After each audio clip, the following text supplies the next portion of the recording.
মধ্যে আল্লাহ স্পষ্ট করেছেন, যারা মুশরিক, যারা বেঈমান, যারা মুনাফিক, যারা আল্লাহর সাথে বেঈমানি করে, যারা রাসূলের সাথে বেঈমানি করে, যারা মুনাফিক, যারা বেঈমান, যারা কালিমা পড়ল না, যারা আল্লাহকে বিশ্বাস করলো না, যারা নবীকে মানল না, আমার আল্লাহ বলেছেন তাদেরকে কখনো মুসলমান বিশ্বাস করতে পারে না।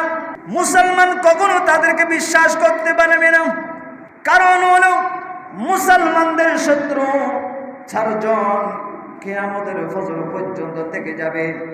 তার মধ্যে হলো মুশরিক, ইহুদি, নাসারা, মুনাফিক।